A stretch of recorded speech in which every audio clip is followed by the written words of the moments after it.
Hello दोस्तों, एक बार फिर आपका स्वागत करते हैं।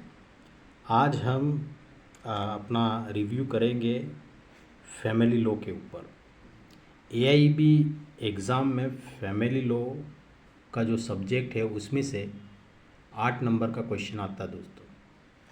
और फैमिली लॉ में कौन कौन से सब्जेक्ट आते हैं इनके ऊपर अपन चर्चा करेंगे और किन किन सेक्शन पे हमें फोकस करना चाहिए और कौन से सेक्शन पे हमारे पकड़ होनी चाहिए। So let us analyse and let us review that which are the important things and what we have to study and from where the question may come और कितनी बार रिपीटेड क्वेश्चन पूछे गए।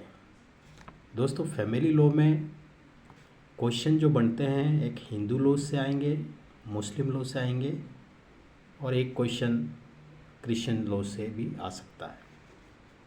मगर अधिकतर हमें जो फोकस करना है दोस्तों, 8 में से 5 से 6 क्वेश्चंस हिंदू लॉ से आता है। और हिंदू मैरिज एक्ट 1955 जो आपने पढ़ा होगा आपके एजुकेशन में। सो इसमें क्या फोकस करना है, सबसे ज़्यादा कौन से सेक्शनों पे फोकस करना है, ये इम्पोर्टेंट है दोस्तों।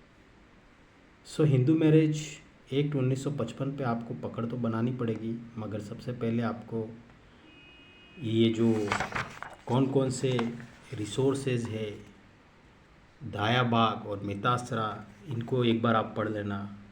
और फिर स्रोत क्या है, फिर ग्राउंड क्या है हिंदू मैरिज के, डाइवोर्स के ग्राउंड क्या है, और सेक्शन 9 और 10 को भी पढ़ना ज़रूरी है कि दाम्पत्य अधिकारों का प्रत्यास्थापना और न्यायिक पृथक्करण क्या है। और 13 जो डाइवोर्स का बात करता है, और 13 जो है वो सबसे बड़ा सेक्शन है दोस्तों। 13 सेक्शन है, सबसे बड़ा। हिंदू लॉ की ये खासियत है दोस्तों कि मैरिज की बातें कम हमें देखने की मिलेगी, मगर डाइवोर्स की बातें ज़्यादा।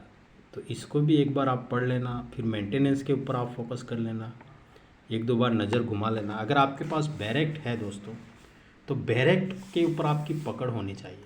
यू शुड हैव द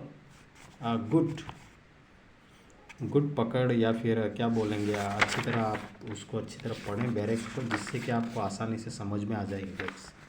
क्योंकि ओपन बैरेक्ट है, तो अगर आप क्वेश्चन तो को आप पढ़ोगे, समझ में आ गया, तो आप बैरेक्ट से कर सकते हैं।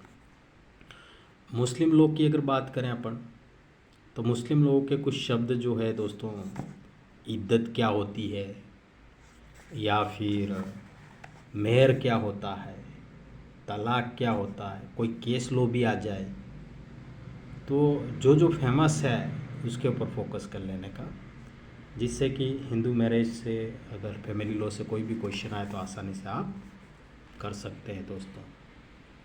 उत्तराधिकारी जो कानून है, छोटे छोटे कानून हैं, इनको भी आप नज़र देख लेना। और एआईबी पर्पज़ से दोस्तों क्वेश्चन आपको समझ में आ गए तो डायरेक्ट खोल के आप देख के कर सकते हैं। सो ऑलवेज़ अच्छी तरह से इंडेक्स आप पढ़ लीजिए और देखते भी रहिए, क्योंकि अभी तो समय है आपके पास, तो आसान होगा डायरेक्ट खोलने में। नहीं तो एग्ज़ाम सेंटर में आप कंफ्यूज हो जाएंगे कि क्या खोलूँ क्या देखूँ, तो समझ में नहीं आएगा। तो ये जो इम्पोर्टेंट थे, जो रिव्यू अपन ने देखा, तो एक बार फोकस कर लेना।